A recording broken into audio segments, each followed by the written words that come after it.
sommaire de cette édition à Bamako, la mission de la CEDEAO conduite par l'ancien président nigérien Goodluck Jonathan a rencontré des représentants du mouvement du 5 juin.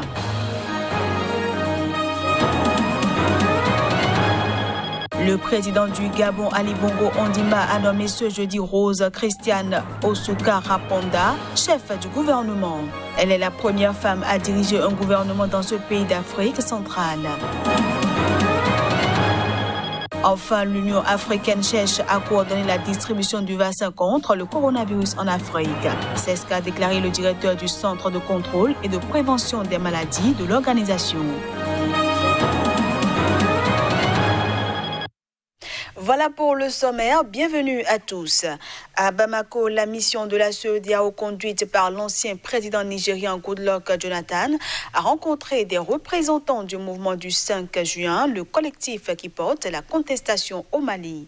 Composé de personnalités politiques et experts de pays de la communauté des États ouest africains, elle va chercher à rapprocher un pouvoir et un mouvement de contestation apparemment irréconciliables. La mission de la communauté économique des États de l'Afrique de l'Ouest poursuit ses consultations à Bamako pour aider à trouver une issue à la grave crise politique.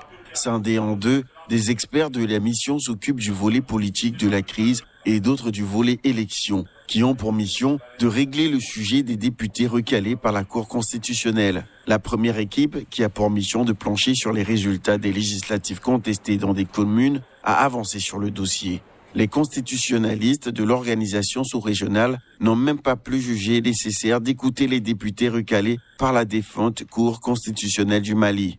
Une solution serait donc sur le point d'être trouvée pour remettre les 30 députés recalés par la Cour dans leurs droits. Quant à l'équipe de la mission qui s'occupe du volet politique de la crise malienne, elle a fait d'incessants va-et-vient entre le pouvoir et l'opposition qu'elle a encore reçu la nuit dernière. De sources proches de la rencontre, plusieurs sujets étaient sur la table. La gouvernance, les institutions actuelles du Mali, à commencer par la présidence de la République. Certains demandent toujours le départ du président Ibeka. Mais il y a également l'avenir du Premier ministre, le futur gouvernement d'union nationale et les problèmes de sécurité. La mission devrait avoir en main assez d'éléments afin de faire des recommandations de sortie de crise. Le mouvement de contestation qui réclame le départ du pouvoir en place au Mali a décidé de reporter un rassemblement à risque prévu ce vendredi. À l'issue de leur rencontre, Issa Kaoudjim, coordinateur de la plateforme de soutien à l'imam Mahmoud Diko, a affirmé que la CEDEAO ne proposera rien et qu'elle se contente tout simplement de sauver des chefs d'État. On le suit. Est-ce qu'aujourd'hui, nous devons accepter plus de 23 morts du président Ibrahim Boubacar Keïta et son premier ministre et parler des négociations institutionnelles? Cette question n'a pas été répondue. Je suis vraiment, sentiment personnel, déçu de voir que le vrai problème n'a pas été posé. De mon point de vue, la question elle est connue. Le peuple connaît le problème, Ibeka connaît le problème. Le peuple ne veut plus de ce régime. Ce régime devient un régime qui a du sang sur la main.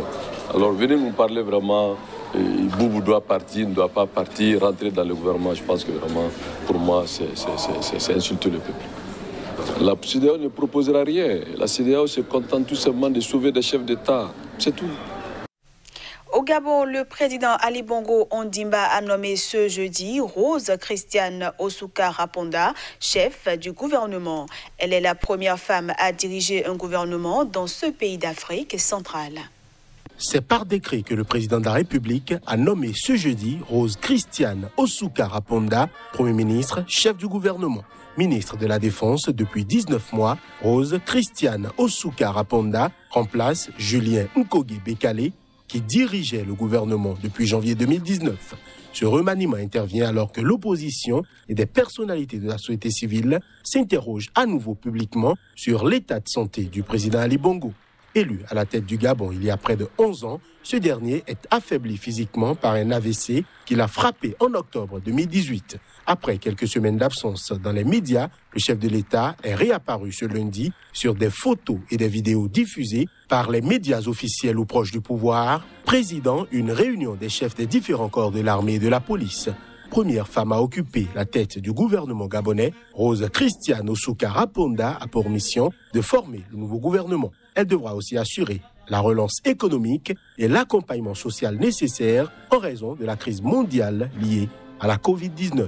Économiste de formation et diplômée de l'Institut gabonais de l'économie et des finances, avec une spécialisation en finances publiques, Rose Christiane Osouka Raponda est nommée 8 mois après le lancement par le pouvoir gabonais d'une vaste opération anticorruption baptisée Scorpion. L'Égypte fait face à une montée du harcèlement sexuel au sein de sa jeunesse.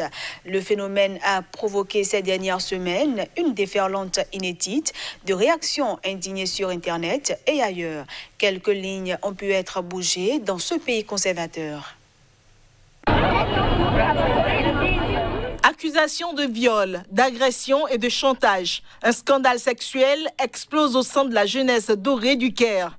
Depuis le 1er juillet, le compte Instagram Police du harcèlement a enregistré des dizaines de témoignages accusant Ahmed Bassem Zaki d'être un prédateur sexuel. Il s'agit d'un jeune de 22 ans, ex-étudiant de la prestigieuse université américaine du Caire.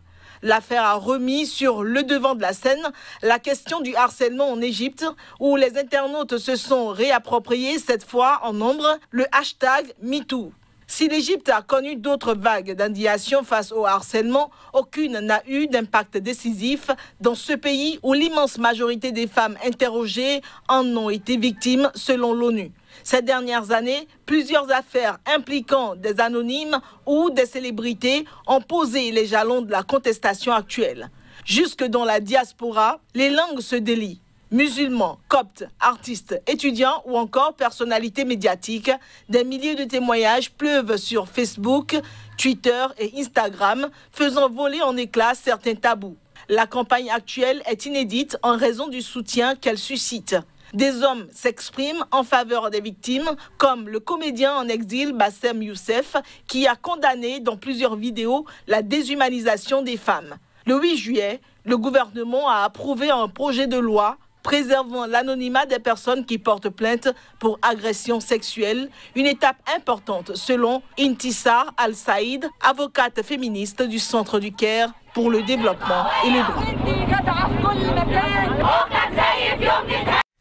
Je le disais en titre, lorsqu'un vaccin contre la Covid-19 sera disponible, l'Union africaine veut coordonner sa distribution sur le continent plutôt que de mener des négociations individuelles entre pays et fabricants. C'est ce que l'on peut retenir des explications que le directeur du Centre de contrôle et de prévention des maladies de l'Union africaine a donné lors d'une conférence de presse à Addis Abeba. À ce sujet, permettez-moi de préciser que nous voulons aborder cette question en tant que continent et éviter un scénario où des fabricants individuels approcheraient des pays en tant que tels pour faire distribuer un vaccin contre la Covid-19. Nous ne cherchons pas à contrôler les efforts de différents pays ou fabricants de vaccins, mais nous cherchons à coordonner. The vaccine manufacturers, but we seek to coordinate. We are encouraging local manufacturing of vaccines. Nous encourageons la fabrication locale des vaccins, de sorte que si nous disposons d'un vaccin dont l'efficacité a été prouvée par un pays quelconque, nous demandons le transfert de la propriété intellectuelle afin que les vaccins puissent être fabriqués localement sur le continent. They can be manufactured locally on the continent. If there's an available vaccine today, about 7.8 billion. Si un vaccin est disponible aujourd'hui, environ 7,8 milliards de personnes dans le monde auront besoin de ce vaccin. Il faudrait donc que la fabrication soit décentralisée autant que possible. Et nous sommes convaincus qu'il existe des groupes sur le continent qui peuvent le fabriquer, qui se distinguent de la production d'un vaccin. Place à la revue de presse Afrique.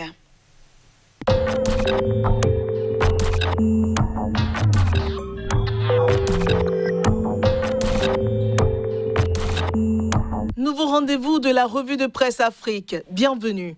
Au Sénégal, Direct News fait part de Macky Sall 2 qui boucle 15 mois et titre « Les zéros et les héros du gouvernement ». Sud Quotidien s'intéresse à la déclaration de patrimoine, le jeu trouble de Macky Sall. Là s'affiche à sa une, demande d'explication et mise en demeure. Maître Malick Sall brandit le glaive contre Ayaboun Malik Diop. Du côté du Mali, Nouvel Horizon informe sur la rencontre entre le M5 RFP et le médiateur de la CEDEAO hier. Le film d'une journée remplie pour l'ancien président nigérian. Et à l'Indépendant de préciser des accords persistants entre la mission de la CEDEAO et le M5 RFP. Des nouvelles de la Côte d'Ivoire avec l'héritage à la une duquel on peut lire « Après l'arrêt de la Cour africaine sur la réforme de la CEI, le communiqué de la honte du gouvernement ivoirien ». L'élection de 2020 préoccupe le sursaut qui propose comme titre le RHDP dont la tourmente. Le quotidien d'Abidjan estime que le pouvoir est fortement ébranlé. Pourquoi les pressions pleuvent de partout? Quant au nouveau réveil, il porte la voix du président Bédié qui lance un appel. Soutenez partout cet arrêt de la Cour africaine. Au Cameroun, le messager propose Ouest, le MRC se déchire et pendant ce temps, le jour s'en fait pour les agriculteurs. On lit à sa une, produire de la tomate et mourir de faim. Et pour le compte du Togo, Liberté s'intéresse aux vices du mandat présidentiel de trop. Alassane Ouattara et Alpha Condé sur les pas de Fort Yacingbe.